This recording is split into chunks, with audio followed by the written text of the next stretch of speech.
Izinkan saya untuk record. Selanjutnya mari kita dengarkan pemaparan dari Habib Hasan Al-Idrus. Alaihi falyatafaddal. Bismillahirrahmanirrahim. Assalamualaikum warahmatullahi wabarakatuh. Waalaikumsalam. Alhamdulillah rabbil alamin wa bihi nasta'in wa ala umuri dunya waddin. Allahumma shalli wa sallim wa barik ala sayyidina Muhammadin wa ala alihi wa sahbihi ajma'in, amma ba'du. Selamat siang semuanya kepada teman-teman seperjuangan dan teman-teman juga yang lainnya. Apakah masih semangat kita nih belajarnya? Tetap terus ya. Walaupun dalam keadaan haus dahaga, mungkin capek atau lelah yang sangat, dan begitu juga lapar kalau memang posisinya lagi berpuasa. Insya Allah pada siang ini menjelang sore kita akan membahas yaitu kejadian sehari-hari problematika manusia di saat ada yang bertanya dalam masalah puasa tersebut. Bismillahirrahmanirrahim. Halat wujubil qada'i ma'al imsaki ila ghurubi sit. Halatun hal keadaan. Hal-hal keadaan wajib mengqada disertai orang tersebut di saat buka itu al-imsak, menahan untuk tidak sembarangan makan dan minum sampai waktunya ilal ghurub, waktunya sampai maghrib. Ada 6 kategori orang tersebut. Yang pertama ala muta'addi bi fitrihi, yaitu orang yang posisinya memang keadaan psikonya tidak memungkinkan untuk puasa. Seperti orang sakit yang sembarangan tuh makannya, atau orang haid, nifas, atau memang posisinya dalam keadaan musafir. Satu tuh. Artinya yang posisi makan dan minum ini jadi tempat umum. Artinya ada akhlak dalam hal itulah. Hargai dan hormati yang namanya manusia itu kan, kalau emang yang imannya kuat, dia nggak tergiur dengan makanan ataupun minuman yang lezat-lezat ataupun yang enak. Tapi kalau orang yang imannya masih terbawa dengan hal-hal makanan ataupun minuman, kan bisa tergiur dalam hal itu. Oleh sebab itu, alangkah lebih baiknya dalam hal tersebut, jangan mengumbar-umbarkan atau mengiming-imingi dengan makanan dengan cara kita makan sembarang ataupun minum sembarang di tempat umum. Yang kedua, ala tariqi niyati lailan walau sahwan, yaitu bagi orang yang posisinya meninggalkan niat di waktu malam dalam keadaan sengaja, dalam keadaan lupa. Makanya bagi orang yang lupa dalam keadaan niat hal tersebut, maka walaupun meneruskan daripada puasanya, tetap di sisi Allah itu dinilai nggak ada nilai pahalanya dan tidak ada bagi dia itu puasa. Maka wajib bagi orang tersebut mengqadha. Nah, makanya dalam mazhab Syafi'i itu awal di saat tarawih itu diborong di dalam niat tersebut. Maliki awal dalam niat tersebut diborong dalam 1 bulan. Kemudian kalau Imam Syafi'i setiap malamnya diwajibkan dalam niat tersebut. Nah, makanya alangkah lebih baiknya untuk mengantisipasi bagaimana caranya dua-duanya dipakai di saat awal tarawih itu. Pertama, niat untuk 1 bulan niat puasa Ramadan. Yang kedua, niat setiap malam daripada niat puasa Ramadan tersebut. Supaya antisipasi dalam hal tersebut di saat dalam selang-selang waktu kita terlupakan dalam niat. Karena kalau sudah terlupakan, maka akan ditutupi dalam niat menurut madhab Imam Malik ini 1 bulan. Yang ketiga, ala man tasahhara dhanan baqa al-lail fabana khilafuhu, yaitu bagi orang yang sahurnya dan dia menyangka dalam sahur tersebut baqa al-lail, masih ada waktu, ya kan? Masih ada waktu, ini belum juga subuh. Ya. Mungkin barangkali tertutup rumahnya dengan hordeng-hordeng sehingga tidak terlihat bunyian mungkin adzan atau tidak terlihat cuaca udah pagi atau belum. Fabana khilafuhu, namun realitanya berbeda akan tapi sudah siang. Nah, ini bagi orang yang sama nih di saat dalam keadaan adzan dia itu tetap makan sahur. Masuk nih yang kayak gini. Maka bagi orang tersebut tidak dihitung bagi dia itu puasa. Menurut madhab semuanya madhab ya, menurut semuanya imam. Kemudian alaman aftaradanan al-ghurub fabana khilafuhu. Kemudian yang bagi siapa orang yang menyangka dalam berbuka bahwa dia itu udah masuk waktu maghrib. Tapi realitanya berbeda. Belum masuk waktu maghrib atau belum masuk waktu yaitu ya maghrib. Ya, makanya menganjurkan sunnahnya ta'jil fitri ketika posisi sudah yakin bahwa hal tersebut sudah masuk waktu maghrib. Tapi kalau sudah belum yakin, jangan dulu ntar gitu. Kita ihtiyatan menjaga-jaga, jangan langsung. Mungkin barangkali dering-dering suara HP adzan kita langsung berbuka itu kan? Atau emang posisinya kita bukanya lewat adzan yang ada di televisi ya. Tiba-tiba waktu Indonesia di bagian Jakarta dengan waktu Indonesia bagian Bogor, contohnya di Parung berbeda 2 menit. Kita berbuka dengan waktu bagian apa yang ada di Jakarta tersebut, maka tidak sah. Walaupun berselang waktunya dikit aja 2 menit. Gitu. Kemudian yang kelima, alaman bana lahu yaum 30 Sya'ban. Bagi siapa orang yang bangun bagi dia itu puasa di saat tanggal 30 Sya'ban. Dia yakinkan bahwa hal tersebut anahu min Ramadan, bahwa sesungguhnya tanggal 30 Sya'ban bahwa itu sudah masuk waktu Ramadan. Ya kan? Bagi orang yang sudah yakin kepada hal tersebut. Tapi kalau seandainya keyakinannya tidak disadarkan dengan sesuatu yang melihat hilal, itu nggak masuk Ramadan. Gitu. Makanya di saat itu dikatakan yaumus syak, di mana hari tersebut belum ditentukan oleh pemerintah atau emang belum terlihat akan hilal. Kemudian yang keenam, alaman sabaqahu ma'un ghairu masyru'in.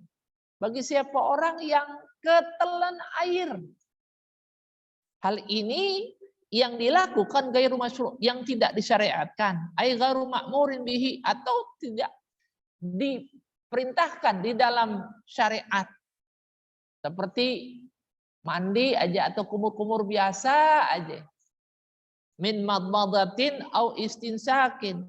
Seperti apa yang dilakukan berkumur-kumur, ketelan tuh. Atau memasukkan air lubang hidung, cuci lubang hidung, kemudian sampai ketelan, batal loh. Ghuslin atau mandi yang mandi tersebut tidak diperintahkan oleh syariat. Tapi kalau mandi yang diperintahkan oleh syariat, ketelan, itu tidak membatalkan. Tapi di dalam ketelannya itu posisinya jangan sampai ke dalam-dalam.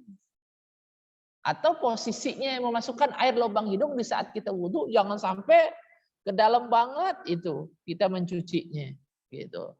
Tapi kalau seandainya emang sampai sini aja kita posisinya kita memasukkan air lubang hidung, enggak sengaja masuk, itu enggak membatalkan. Tapi kalau banyak-banyak sampai ke dalam itu membatalkan.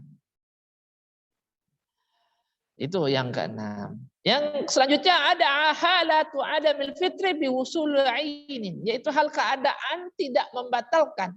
Biwusulu aini, yaitu masuknya benda, baik benda cair ataupun benda padat, ilal jauf, ke tubuh kita yang namanya dalam perut, yaitu lambung. Min manfadi maftuh, yang masuknya itu dari rongga kita yang maftuh, yang terbuka. Ada di dalam tubuh kita ada rongga yang terbuka, yaitu bolong-bolongan tubuh kita, ataupun rongga yang tertutup, ya pori-pori atau selain daripada itu. Ada sab'un, ada 4 yang kategorinya tidak batal. Ma wasala ilahi bin siyan. Yang pertama, sesuatu yang masuk dalam tubuhnya kita tapi tanpa adanya kesadaran, seperti kita lupa. Ya, nisyan, dikatakan nisyan. Yang kedua, ma wasala ilahi ma'al jahli bi fitrihi. Sesuatu yang masuknya karena posisi kebodoh. Atau ada salahlah bi fitrihi yang disebabkan hal tersebut membatalkan puasa. Tapi dalam hal tersebut, dalam keadaan al-jahlu, unsur kebodohan tidak dikatakan itu batal puasanya. Wa kana jahilu mimman yu'daru bi jahlihi. Adapun unsur kebodohan atau kesalahan yang dilakukan, uzur menurut kesalahan tersebut. Menurut kebodohan tersebut. Uzurnya menurut kebodohan tersebut. Maka tidak membatalkan puasa. Makanya orang bodoh itu enak. Ya kan? Segala sesuatu. Hal tersebut tidak membatalkan puasa. Atau emang dalam keadaan sholat maghrib orang bodoh sah. Yang penting posisinya jauh daripada ulama orang tersebut. Itu dikatakan yu'daru bi jahlihi, jauh daripada ulama, atau emang orang tersebut baru masuk Islam. Yeah.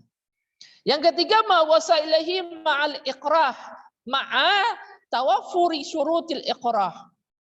Hal ini masuknya benda di saat kita puasa dalam keadaan iqrah, dituntut, dipaksa, ada unsur kepaksaan. Yang di dalam kepaksaan tersebut bisa menghilangkan organ tubuh kita atau bisa menghilangkan rohnya kita. Di dalam ujung-ujungnya kematian. Ma'a tawaffuri syurutil iqrah. Hal ini masuk dalam syarat-syaratnya dalam unsur kepaksaan atau pemaksaan. Dalam pemaksaan dalam hal tersebut, suruh makan, kalau enggak mau ditonjok, lebam, atau disakiti kita, makan. Itu tidak membatalkan puasa kita. Yang keempat, ma wasailahi bijariyani riqin khalisin, yaitu sesuatu yang masuknya lewat air liur yang mengalir. Tahirin, yang air tersebut liurnya suci, ya air liur tok aja, 100% air liur. Bima baina asnanihi, yang posisi ain tersebut, benda tersebut mungkin yang ada di selah-selah gigi kita, ya. Seperti kita makan, habis makan ketiduran, ya makan sahur, kemudian masih ada kan sisa makanan yang sahur itu di sela-sela gigi kita masuk, itu tidak membatalkan puasa kita. Kemudian ma wasala ilahi wa kana gubar tariqin, yang masuk di dalam tubuhnya kita di saat hal tersebut adanya debu yang berterbangan. Ya kadang-kadang kita ketawa, ya kan, kemudian masuk, kemudian mungkin debunya itu masuk lewat telinga atau lewat lubang hidungnya kita, masuk dalam tubuh sampai ke al-jauh, maka tidak membatalkan puasa. Kemudian apalagi yang keenam, ma wasala ilaihi wa kana garbalata daqiqin wa nahwahu. Sesuatu yang masuk dalam tubuhnya kita, yang masuknya itu garbala daqiq, seperti debu tepung beras atau tepung kue ataupun terigu ataupun bedak-bedak yang posisinya dibedaki itu mukanya kita. Wanah wahu itu diantaranya yang saya sebutkan. Contoh dari itu masuk dalam tubuhnya kita berhubungan dengan hal tersebut yang berhubungan dengan garbala, itu ya, maka tidak membatalkan puasanya kita. Yang ketujuh, ma wasala ilaihi wa kana dubaban ta'iran wa nahwahu, yaitu sesuatu yang masuk di tubuhnya kita, wa kana dubab, seperti masuknya dubab itu lalat di saat kita lagi lagi tertawa terbahak-bahak, lalat itu masuk ke tubuh ke kerongkongan kita sampai ke perut. Di saat kita dalam keadaan puasa, maka hal tersebut tidak membatalkan puasa. Atau contoh daripada lalat, rongo, atau nyamuk. Ya biasa nyamuk tuh yang masuk, panahwahu itu nyamuk, lalat atau rongo, atau binatang-binatang kecil yang posisinya kita nggak sengaja ya masuk, maka tidak membatalkan puasa. Tapi kalau masuk yang unsur kesengajaan dalam keadaan sadar, maka hal tersebut batal. Kemudian masailu mansuratun fis shaum, permasalahan-permasalahan yang sudah tersebar luas di masyarakat ini tentang puasa. Apa aja? Yang pertama, idza balagha as-sabiyyu, apabila anak itu sudah balik, au aqama al-musafir, atau posisinya si musafir sudah sampai di tempat tujuan, seperti sekarang nih, posisinya orang-orang yang sudah pulang kampung, au syufiya al-maridu, atau di saat hal tersebut puasa, sakit kemudian sembuh, wahum shaimun, sedangkan mereka yang disebutkan tersebut dalam keadaan puasa, haruma alaihi himul fitru, maka haram baginya dia itu berbuka. Di saat terjadi orang yang puasa sakit, kemudian gak lama kemudian sembuh, atau di saat orang musafir sampai di tempat tujuan dalam keadaan puasa, atau memang musafir gak lama kemudian dia sampai di tempat dia itu berpuasa, dia langsung posisinya membatalkan, maka hukumnya haram. Atau posisi adik kecil kemudian menuju balik pas di saat hal tersebut, contoh kayak pajak perempuan 9 tahun, ya kan, dia belum balik, pas dalam keadaan 9 tahun dia puasa, ya kan, di saat itu terjadi dia itu dalam keadaan belum balik, ya kan, pas hal tersebut dia balik, maka hukumnya haram. Di saat hal tersebut dia puasa, dia buka. Wajib alihil imsak, maka wajib bagi dia tahan dulu. Wajib tahan untuk tidak berbuka. Yang kedua, idza tahurat al-haidu wa nufasa, apabila dalam keadaan suci orang yang haid dan nifas, au afaqa al-majnun, atau dalam keadaan orang yang gila itu sembuh dari gilanya, au aslamal kafiru, atau orang yang kafir masuk Islam, fi nahari Ramadan, di saat itu terjadinya di siang-siang bolong bulan Ramadan, ustuhibba lahumul imsak, maka disunahkan bagi orang-orang tersebut untuk menahan diri tidak berbuka, gitu. Wala qada alaihil majnun, akan tetapi tidak ada qada, membayar puasanya bagi orang yang majnun kemudian sembuh daripada gilanya. Wal kafir, dan begitu juga tidak ada qada bagi orang yang kafir kemudian masuk Islam. Tapi bagi orang yang kafir kemudian murtad, selama dia murtad, hal-hal yang diwajibkan bagi dia agama, wajib bagi dia membayar qada nih di saat orang yang murtad tersebut kembali lagi kepada agama Islam, gitu. Yang ketiga, al-murtadu yajibu alihil qada'u. Kemudian orang yang murtad wajib bagi dia mengqada ma fatahu minas shaum, selama di saat dia murtad itu tidak melakukan yang namanya puasa. Kosong dari hal-hal yang berhubungan dengan puasa. Asna'a riddati, selama dia dalam keadaan murtad. Walau junnah fi asna'ihi, walaupun di saat dia murtad dia gila. Asna'ihi, di selah perselahan dia murtad, maka wajib bagi dia itu membayar hutang-hutang puasanya. Walaupun dalam keadaan dia murtad, gila, kemudian dia sembuh, kemudian masuk Islam lagi, di saat itu dia wajib bagi dia mengqadanya. Yang keempat nih, yang terjadi di kalangan kita nih. Coba Ustadz Romli slide-nya diangkat dulu. Penting juga nih. Penting nih ya, tunggu dulu. Jatuh-jatuh mulu lagi. Di sini minal khata'il fahisi, dari sebagian kesalahan yang fatal, kalau bahasa kita yang fatal nih. Al-waqi', yang terjadi fihi, di dalam bulan puasa, katsirun minan nas, kebanyakan di kalangan manusia, annahu, bahwa sesungguhnya mereka indama yasma'una adzan, ketika mendengar suara adzan al-fajri, fajar, suara azan subuh, yatabaddaruna ilal syurbi, yaitu mereka bergegas-gegas langsung minum.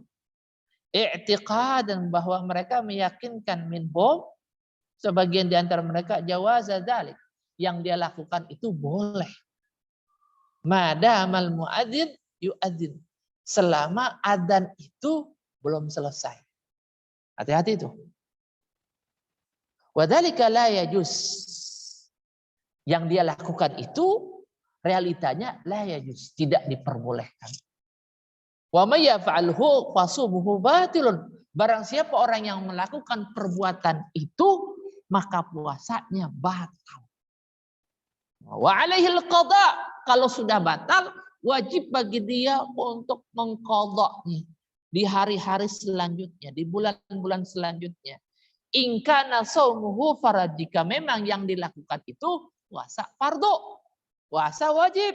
Li'anal muadzina la yashra'u fil adzan, bahwa sesungguhnya orang yang adzan itu tidak disyariatkan fil adzan, melakukan perbuatan adzan itu illa ba'da tulu'il fajri, karena kalau sudah masuk adzan bahwa hal tersebut sudah masuk yang namanya fajar. Kalau sudah masuk waktunya fajar, maka hal tersebut tidak diperbolehkan lagi yang namanya makan ataupun minum. Alasannya itu. Fa idza syaribal adzan, apabila dia melakukan minum di pertengahan adzan, asnal adzan, fayakunu qad syariba fi waqtil fajri, bahwa hal itu yang dilakukan kejadiannya sungguh-sungguh dia telah minum fi waqtil fajr, di saat dalam keadaan fajar. Jadi walaupun sudah start adzan, dia minum cepat-cepat. Walaupun adzannya Allah baru adzan dia minum, bahwa hal tersebut sudah fajar, maka tidak diperbolehkan dalam hal itu. Wa kullu dzalika bisababil jahri, karena yang dilakukan itu adalah kebodohan.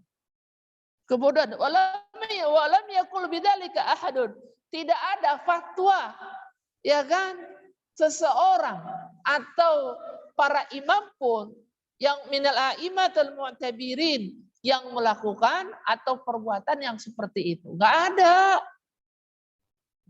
satu madhab pun atau imam-imam manapun yang mengatakan seperti itu, enggak ada.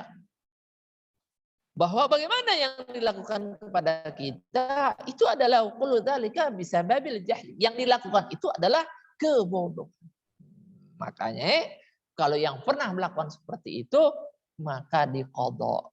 Pada hakikatnya ya kan, wa may yaf'alhu fasawmuhu batilun, barang siapa orang yang melakukan perbuatan itu maka puasanya batal. Tuh, ya. Yang kelima, coba naik lagi Ustadz Romli. Halo. Nah, iya. Kasihan nih Ustadz Romli nggak ada penggantinya.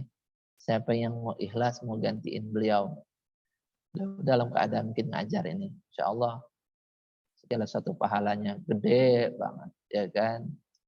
Makanya orang Arab mengatakan besar kecilnya pahala tinggal tergantung daripada capeknya kita.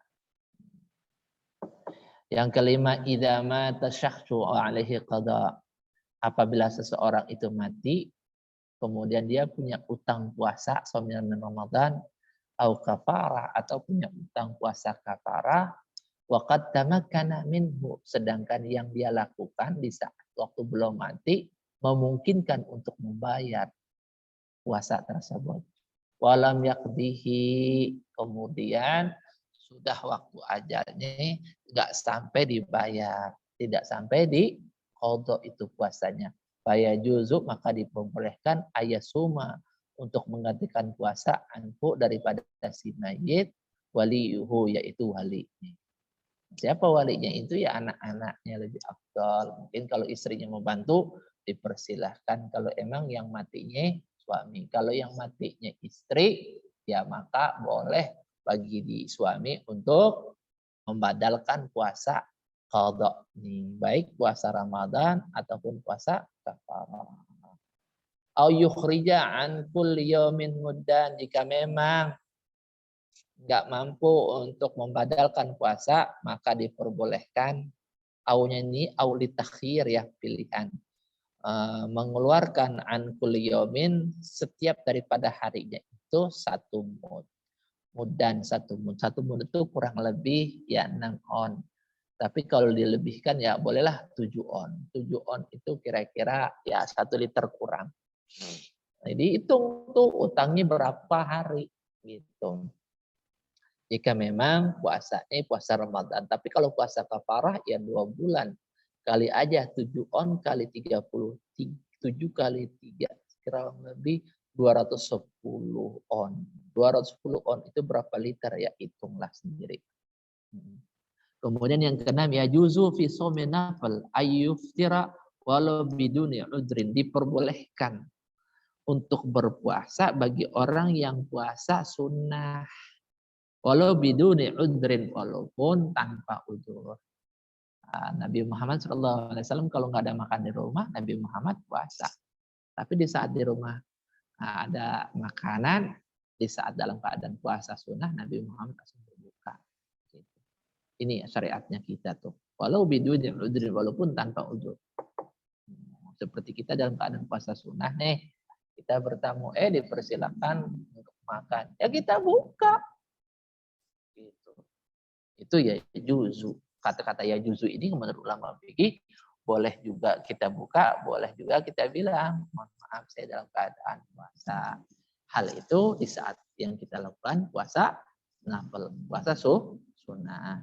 Wala ya juzu al-iftar, akan tapi tidak diperbolehkan untuk berbuka fi shaumil fardhi. Jika memang kita di saat itu yaitu puasa fardu. Apa itu puasa fardu? Contohnya Ramadan, au qada'in, puasa qada, au nadrin, atau puasa nadr, au ghairi dzalik, atau contoh dari hal tersebut yang berhubungan dengan puasa wajib. Gitu. Kemudian yang ketujuh, yahruma al-wisal, diharamkan yang kita itu kadang-kadang puasa, yang puasa itu terus-menerus tanpa berbuka, atau emang terus-menerus puasa.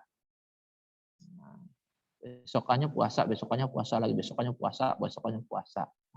Bahwa ayasuma biyaumin mutaliyin. Hal ini yang terjadi, yaitu puasanya terus-menerus sampai 2 hari ataupun lebih daripada itu. Biduni ayyu ta'ata bainahuma mufattiran.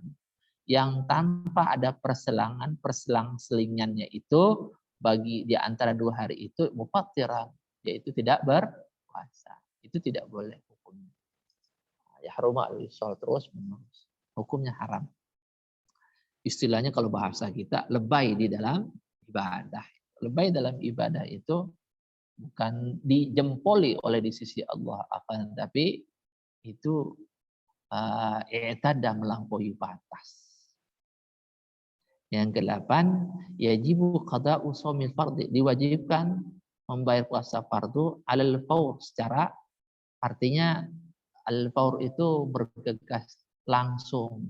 Kemarin kayak ada yang bertanya, bagaimana kalau seandainya membayar kafarat itu kafaratul udma 2 bulan berturut-turut secara langsung, boleh nggak? Alal faur, sangat bagus sekali. In aftar bi ghairi udin, jika memang bukanya tanpa udzur. Tanpa udzur. Udzur syar'i. Wajibu ala tarahi, dan hukumnya wajib ala tarahi. Tarahi ini istilahnya jika memang hal tersebut memungkinkan untuk puasa, untuk bayar, silahkan lihat daripada sikon. In aftara bi'udrin, jika memang berbukanya ada sebab dan musabab udzur. Kasafarin, seperti bukanya karena memang dalam keadaan bepergian jauh, musafir, au maradin, atau disebabkan karena sakit, ya kan, au nisyani niyah, atau emang udzur tersebut disebabkan karena lupa niat. Ya. Yang ke-9, idza ra'a iman ya'kulu, apabila orang yang puasa ngelihat orang lain lagi makan. Ya, kadang-kadang kan gitu tuh. Fa in kana dhahiru halihi. Hal ini terjadi di dalam keadaan sikon. Biasanya antara orang yang punya rumah lagi direhab, tukangnya nggak puasa. At-tagwa. Hal itu istilahnya menyudutkan dia kan. Bagaimana nih kalau saya ditegur, entar tukangnya itu ngambek atau bagaimana? Ya ditegur. Fayusanu tanbihuhu, maka disunahkan diperingati. Ya kan? Jika memang posisinya emang nggak kuat, ya kita peringatkan. Ya nanti entar dibayar bang, gitu di hari-hari selanjutnya. Wa in kana dhahiru halhi at-tahawun, jika memang realitanya itu tukang pandang remeh dalam urusan syariat, ya pandang remeh at-tahawun bi awamirillah, dengan apa yang diperintahkan oleh Allah, fayajibu tanbihuhu, maka wajib bagi dia diperingati secara tegas dan keras supaya ada efek jerah. Jangan pandang remeh dalam urusan perintah Allah Subhanahu wa taala. Mungkin sampai sini dulu pembahasan kita. Insya Allah pertemuan selanjutnya kita akan membahas tentang yang namanya fitrah, yaitu zakat fitrah. Ya, besok insya Allah, atau ntar saya kabarin, ya kan, mungkin hari dan waktunya. Nah, mungkin di antara teman-teman ada yang mau bertanya, dipersilahkan. Baik teman-teman, sudah kita dengarkan penjelasan dari Habib Hasan Al-Idrus. Semoga kita bisa mengamalkannya dan bisa mengajarkannya ke orang banyak.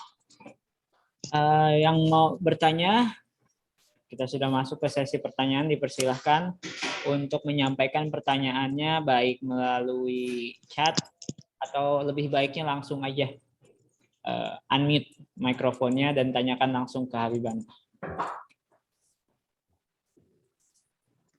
Silakan. Ustaz Rian, Ramdhani, mungkin. Ustaz Hairul. Ustaz yang lain. Assalamualaikum Habib. Waalaikumsalam warahmatullahi wabarakatuh. Tapi ini di luar dari topik nggak apa-apa Habib. Tapi mengenai tentang zakat Habib.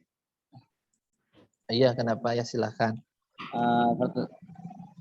Kan saya sekarang posisinya di Bogor. Kemarin keluarga saya, orang tua saya membayarin zakat fitrah saya di Padang Habib. Saya baru ditelepon, zakat kamu udah dibayarin di sini gitu. Saya juga kaget pas itu. Itu gimana Habib? Apakah saya perlu bayar lagi di tempat saya tinggal sekarang atau gimana Habib? Enggak usah.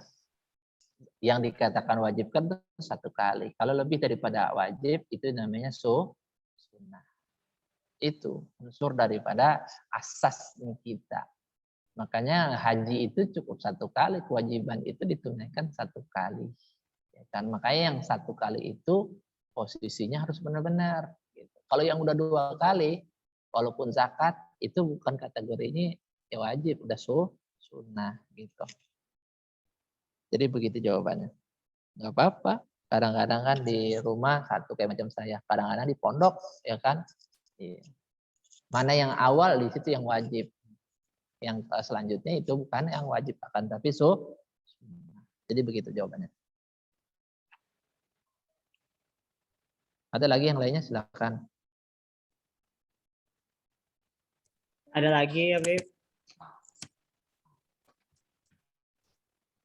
Ya, silakan. Assalamualaikum Habib. Afwan izin bertanya, jikalau pada suatu saat cuaca sebelum maghrib itu sangat petang, gimana solusinya? Apakah buka, apakah terus? Apakah masih tetap terus, ya kan? Ya. Biasanya kan di setiap masyarakat tuh ada MUI yang mengatur semuanya itu waktu-waktu dalam itu. Kita ikuti aja dalam hal tersebut. Sepetang-petangnya itu kan posisinya, kalau emang posisinya sudah muncul megan kemerah-merahan, itu sudah masuk waktu maghrib. Tandanya itu megan kemerah-merahan dari arah barat. Tuh, maksud. Kalau sudah megan kemerah-merahannya nyelam, udah nggak ada, masuknya waktu malam, disitulah mulainya yang dikatakan waktu isya. Begitu. Jadi begitu. Paham ya?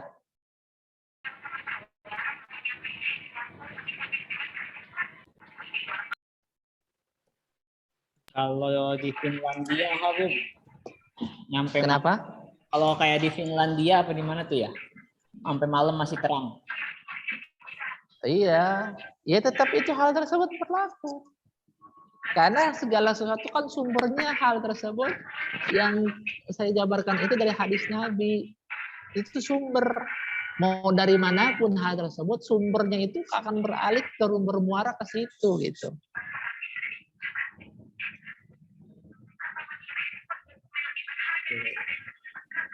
Bukan dilihat daripada posisinya apa ya, waktu dipersamakan antara waktu negara satu dengan waktu yang negara yang lain, nggak bisa.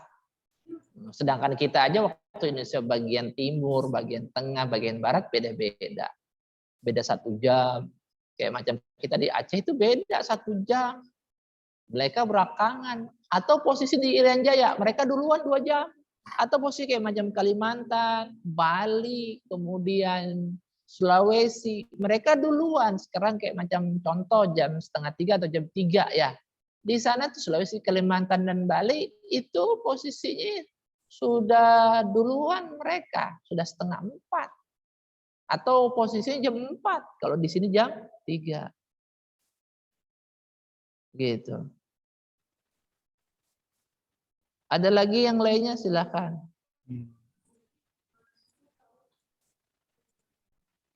Silakan yang ingin bacanya. Silakan. Ada di chat, Ustaz Romli di chat. Chat ke siapa ini belum masuk? Oh, iya. Mana namanya? Adanya Putra nih. Iya itu Putra. Oh, ada. Kalau lagi wudhu kesedak, keminum airnya segalon gimana? Gitu segalon. Ngadi-ngadi. Makanya di saat kayak kemarin, kalau posisi dalam keadaan hal-hal yang dalam penganjurannya itu syariat seperti wudhu, ya kan, memasukkan air di lubang hidung, jangan terlalu dalam-dalam, ya kan, jangan terlalu dalam-dalam. Kalau posisi dalam-dalam unsur kesengajaan maka batal.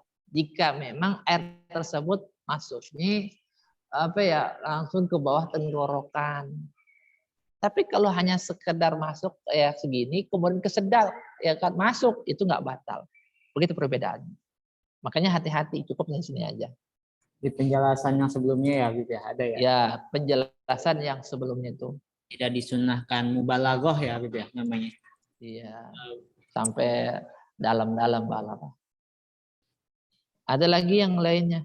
Silakan. Hairul, mana Hairul ini? Kagak ada kabarnya, masuk doang, orangnya nggak ada. Siap, Bib. Lagi di pemeriksaan ini nggak enak tuh. Biasanya banyak bertanya Anda, silakan. Jangan-jangan lagi pusing mikirin THR. Wah. Lagi di keramaian nih, nggak enak. Yo, lagi keramaian. Jangan-jangan lagi beli baju Anda. Ya, cuma nyimak, insya Allah. Oh iya. Oh ya, yang lainnya mungkin silakan.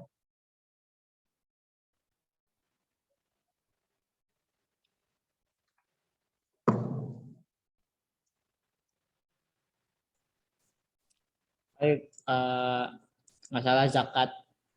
Padahal zakat Iya. dibahasnya ya. Masalah zakat. Iya. Seringkali itu dari masjid itu kayak masjid di sekitar rumah. Ke rumah saya aja tahu-tahu kebagian, Habib. Emang saya ininya berhak mendapatkan zakat. Itu gimana tuh, Habib? Dari yang panitia zakat itu kayaknya apa ya? Kayaknya semuanya aja dibagi. Enggak, Pak. Iya, itu karena orang bodoh, nggak mau belajar. Innamas shadaqatu lil fuqara wal masakin wal amilina 'alaiha. Itu semuanya 88 asnaf itu kalau nggak salah surat At-Taubah ayat berapa tuh 80 kalau nggak tuh 40 ya. Di situ tuh kategori 8 asnaf itu kita posisinya jangan keluar jauh dari itu tuh. Gitu. Karena kebodohan yang sudah merata ya begitu. Kalau Makanya pentingnya belajar tuh begitu. Jangan agama menurut kemauan kita. Agama yang kita jalankan menurut tuntunan agama, bukan kemauan kita atau keegoannya kita. Jangan. Hancur kalau kayak gitu modelnya. Makanya pentingnya belajar tuh ya seperti itu. Kan banyak kan realita di dalam ibadahnya kita. Apapun yang berurusan dengan ibadah, kita ini berdasarkan kemauannya kita. Di mana yang enak, ya itu aja. Kalau nggak enak, kita nggak ikuti. Nah itu kita jeleknya itu kadang-kadang gitu. Makanya pentingnya belajar. Tujuannya dalam ibadah tersebut, kalau udah belajar, mulus murni, sempurna. Itu. Kalau udah murni, sempurna, diterima di sisi Allah. Kalau sudah diterima, imbasnya ke kita. Kebaikan apa yang kita lakukan, itu ujung-ujungnya kembalinya ke kita. Iman itu kalau sudah sempurna apa yang kita lakukan merupakan ibadah, kembalinya ke kita tuh imannya. Kita kadang-kadang kan posisinya kita menjalankan posisi ibadah, tapi tetap kayak begitu, membandel, efek jerak, kurang sempurna itu amaliyah ibadah di dalam urusan ilmu. Makanya ada orang yang posisinya apa ya, sholat tapi mencuri, sholat tapi dia zina, gitu. Jadi dari hasil sholatnya itu tidak memberikan efek jerak kepada imannya, nggak ada imbasnya, karena kebodohan yang dilakukannya, gitu. Makanya macam puasa ini ada, imbas ada. La'alakum tattaqun, alanya itu. Kemudian syaratnya apa? Syarat sahnya, syarat wajibnya apa? Tujuannya kan itu kan la'alakum tattaqun itu finishnya. Begitu.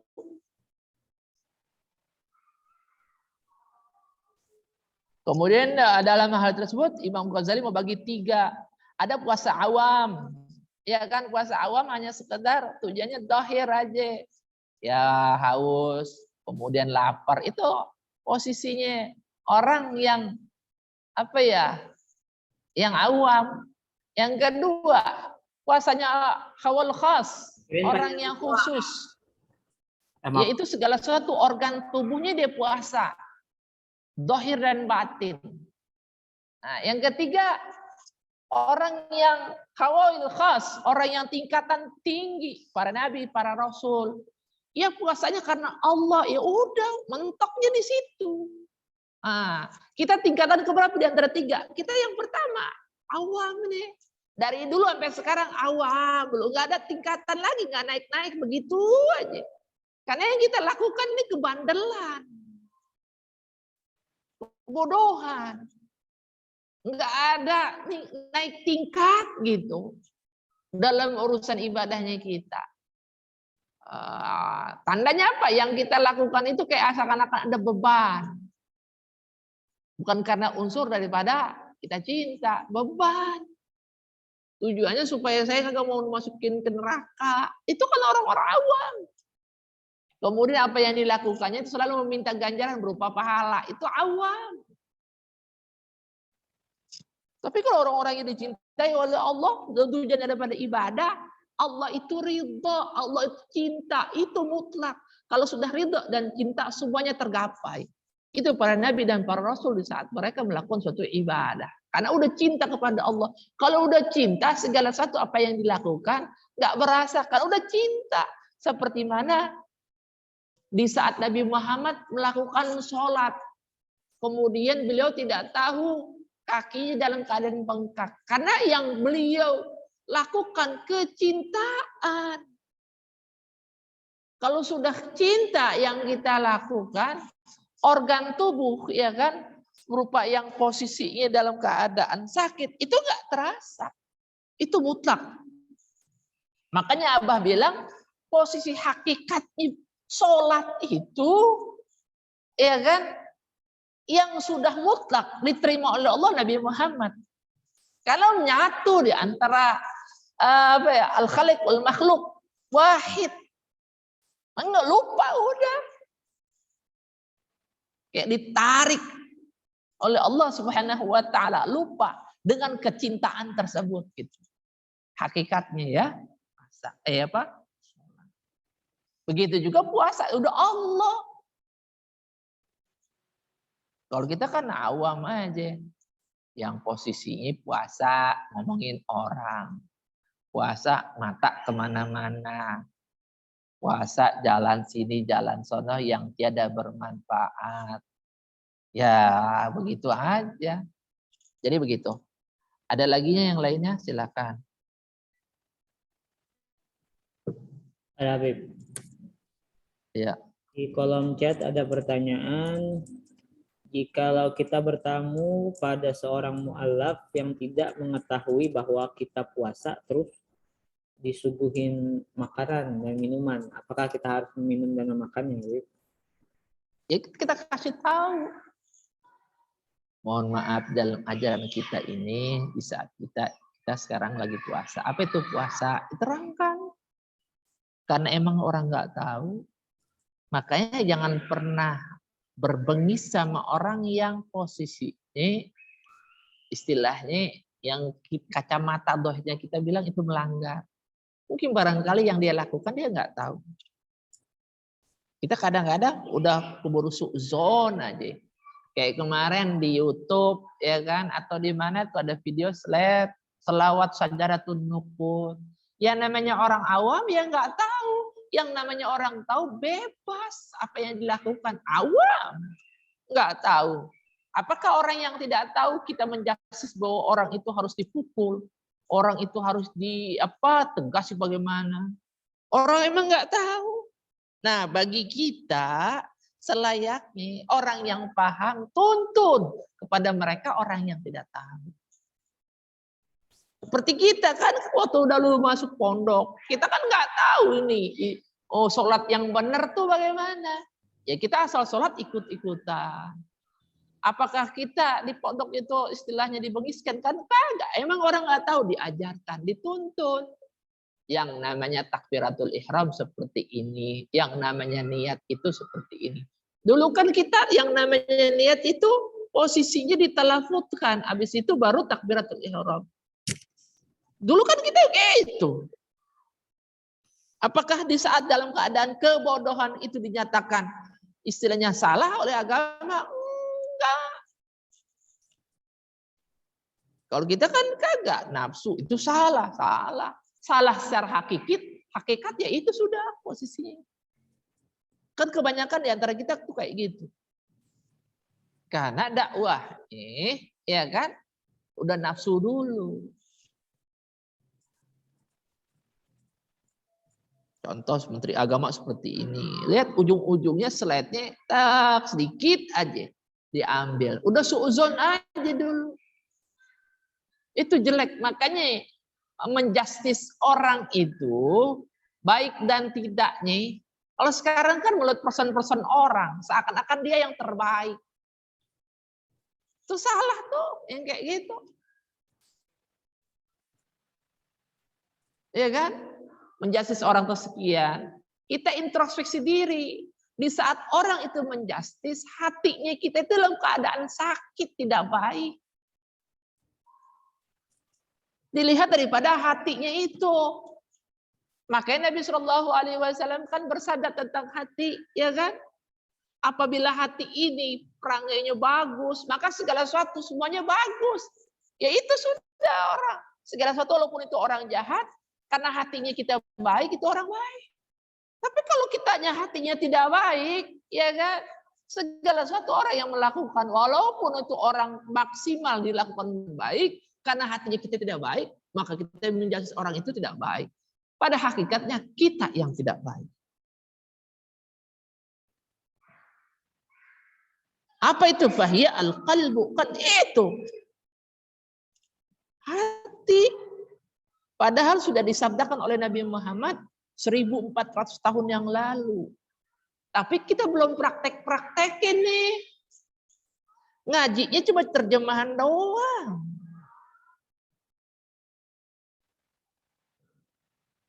Jadi ngajinya itu cuma khatam, kitab khatam, kitab khatam, kitab. Tapi ngaji diri kagak ada. Kalau orang bilang begini ini salah, saya yang benar. Itu posisinya. Khatam kitab ini khatam. Tapi belum ada imbasnya keimannya dia. Belum ada kesadarannya. Berlomba-lomba di dalam ilmunya Allah, saya yang lebih alim. Nah, itu sudah.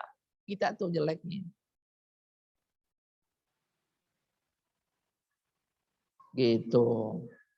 Ada laginya yang lainnya silakan.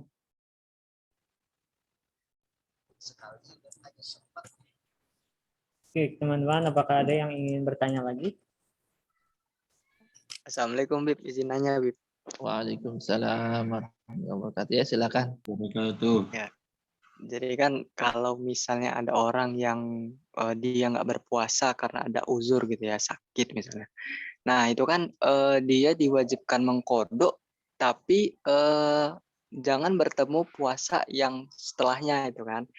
Misalnya bertemu dengan puasa setelahnya, berarti harus membayar kifayah. Kifayah apa kafarah sih lupa saya. Membayar tapi fidyah.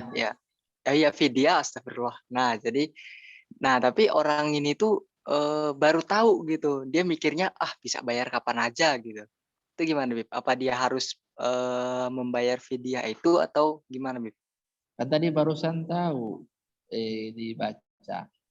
Jika memang dia meninggalkan secara unsur yang tanpa posisinya dia itu istilahnya tidak adanya uzur, maka dibayarnya alal faur, dengan segera. Jangan mengundur-undurkan. Yajibu qada'u shaumil fardhi alal faur. Diwajibkan membayar puasa itu yang berhubungan dengan puasa wajib, bayarnya alal faur. Dengan cepat. Jangan ditunda-tunda. In aftara bi ghairi udhrin, jika memang dia itu membatalkan puasanya atau enggak puasa tanpa uzur. Tanpa uzur. Kalau ada uzur, ya istilahnya dilihat daripada si begitu. Jadi seperti itu jawabannya. Ada lagi yang lainnya silakan. Silakan, apakah ada lagi?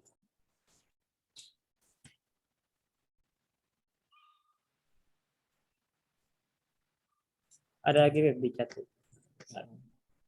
Ingin bertanya, jikalau orang tua sakit, orang tua kita tidak puasa karena sakit, bolehkah kita mengkodonya? Boleh mengkodoknya jika memang orang tua tersebut sudah wafat. Tapi kalau seandainya posisinya sakitnya itu menahun, yang terus-menerus tidak diharapkan kesembuhannya, maka tidak diwajibkan puasa, akan tetapi membayar fidyah 1 hari 1. Begitu. Tidak diperbolehkan mengganti puasa jika memang orang tua tersebut dalam keadaan mampu untuk puasa. Fidyahnya misalnya 1 Ramadan full ini karena sakit itu yang tidak diharapkan kesembuhannya, terus ketemu Ramadan lagi itu berlaku kelipatan nggak, Bib? Fidyahnya? Iya, kelipatan. Kan sudah dibahas ya, bitakarul dalam urusan posisi tersebut. Nah, kalau yang kayak gitu, posisinya jika memang mampu itu berlipat. Tapi kalau tidak mampu, enggak. Oh gitu. Makanya berurusan kayak begitu itu tunggu dalam keadaan dia mampu. Berarti fidyah dan tidak wajib puasa ya, Bib ya? Ya. Beda sama yang hamil ya, fidyah. Tapi kalau hamil yang posisinya hamil tersebut yang dikhawatirkan bukan kepada dirinya akan tapi kepada anak atau janinnya, maka orang tersebut bayarnya fidyah juga dan qada juga. Tapi kalau dikhawatirkan dua-duanya baik terhadap dirinya dan kepada anaknya, maka cukup membayar qada. Gitu. Atau dia khawatir terhadap dirinya ya kan, maka orang itu membayar qadanya aja. Kalau kayak gini bisa jadi ukuran buat kekhawatirannya atas siapa nggak, Bib? Misalnya nyoba dulu puasa sehari, ternyata dia sendiri gitu, dia sendiri yang lemes, ibunya sendiri. Nah, udah nyoba puasa 1 hari, ternyata yang lemas itu ibunya juga kan, ibunya ikutan lemas. Berarti itu bisa jadi tolak ukur atau tidak bahwa Ya lemes itu kan dia khawatir terhadap dirinya ya kan, berarti dia buka, dia bayar qada selanjutnya. Berarti mencoba puasa sehari itu bisa jadi untuk mengukur kekhawatirannya atas apa ya, Bib? Iya, biasa kan orang-orang kalau kayak seperti itu dia punya dokter spesialis, dokter yang dia percaya. Oh gitu. Bisa juga dengan tanya dokter ya, Bib ya? Ya betul, karena dengan ilmunya dokter itu kan berbicara dengan pengalaman dan ilmunya. Baik, Habib. Jelas. Oke. Iya, silakan. Mau nanya tapi di luar topik, Bib. Luar topik. Iya. Jadi kemarin ada yang nanya ke saya masalah head. Jadi dia kan bukan head sih, darah penyakit, Bib. Jadi dia nanya apakah boleh sholat, katanya kan berjamaah. Kata saya, maksudnya ini apa benar jawaban saya atau tidak? Nanti biar saya klarifikasi, maksudnya betulkan lagi jawaban saya. Kata saya, jawaban saya silahkan sholat, tapi pakai pembalut, maksudnya softtek, jangan sampai ada yang menetes ke baju atau apa. Terus kata saya, boleh melakukan sholat berjamaah. Kalau dia kan prinsipnya menurut dia tidak boleh gitu kan.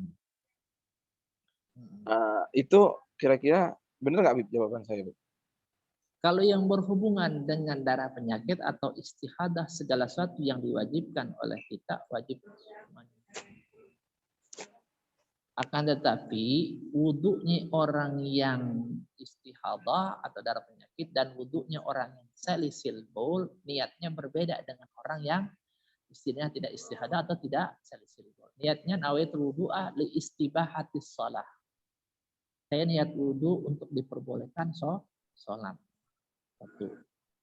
Yang kedua, tidak boleh wudhunya orang istihadah dan wudhunya orang salisil baul dengan 2 waktu disekaligus dengan 1 waktu. Seperti dohor dengan asar dengan 1 kali wudhu. Nggak bisa. Dohor 1 kali wudhu, asar dengan 1 kali wudhu. Bagi orang yang istihadah dan bagi orang yang salisil baul. Dan bagi orang yang istihadah dan salisil istihadah tersebut khususnya yang masih istilahnya kurang paham, tidak seperti orang yang head. Jadi yang diwajibkan bagi orang-orang tersebut semuanya wajib. Seperti sholat, puasa, ya. Nah, adapun kalau soal berjamaah, ya kan, yaitu sangat boleh sekali kalau mau dapat fadilah dalam sholat berjamaah. Yang penting istilahnya ya darah itu sebelumnya itu kan dibersihkan dulu pakai pembalut.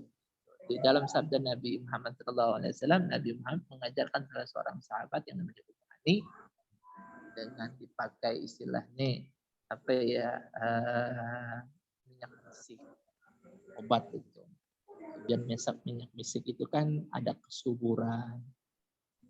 Kemudian itu virus-virus yang menggerogoti rahim itu, kemudian maka keluarlah darah istihadah itu, maka dia akan mati. Gitu. Kalau udah mati akan jadi subur namanya rahim tersebut. Begitu. Jadi Nabi Muhammad itu ngajarin pasti ada faedahnya dan manfaat. Bukan hanya sekedar wangi aroma tersebut, tapi manfaat daripada memakai listrik di saat dalam keadaan istihadah itu untuk menyuburkan rahim dan mematikan virus-virus apa yang ada di dalam tubuh seorang perempuan. Jadi begitu. Bib, berarti kalau sholat sunnah walaupun Ada berbeda lagi yang lainnya silahkan. sholat tarawih berarti Bib boleh Bib ya? Satu wudhu gitu. Halo? Sholat tarawih. Halo Bib. Bentar.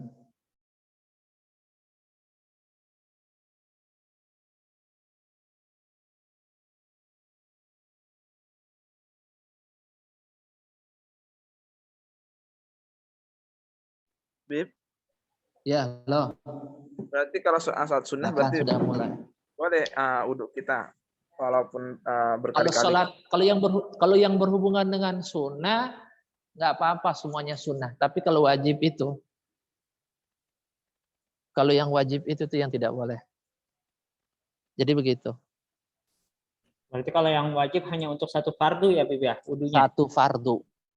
Satu kali wudhu, satu kali fardu. Dan niatnya itu berbeda dengan niatnya orang yang istilahnya tidak istihadah atau tidak salisil pun. Jadi begitu. Baik Bib, terima kasih banyak Bib. Iya, sama-sama. Ada lagi yang lainnya?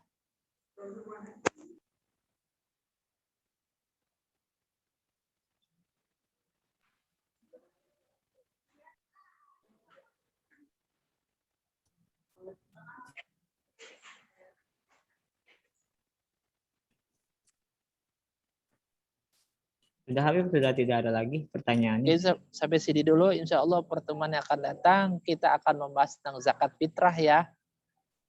Ya, tolong dikonfirmasikan kepada yang lain-lainnya. Kita tetap semangat, ya kan? Semangat, Bib. Semangat dalam menuntut ilmu. Karena sabda Nabi Muhammad SAW bagi orang yang menuntut ilmu dengan kesemangatan, sahalallah tarikan ilal jannah. Allah memudahkan bagi dia jalan menuju surga. Itu jalan menuju surga itu bukan serta-merta dalam hal tersebut. Masuk surga saya, ya kan saya bilang. Kita jangan pandang remeh dalam hal tersebut gitu. Bagi orang yang hatinya cinta dengan ilmu, ya kan? Kemudian dia tidak bosan-bosan dalam mengejarnya, sahalallah tarikan ilal jannah. Allah memudahkan bagi Ya,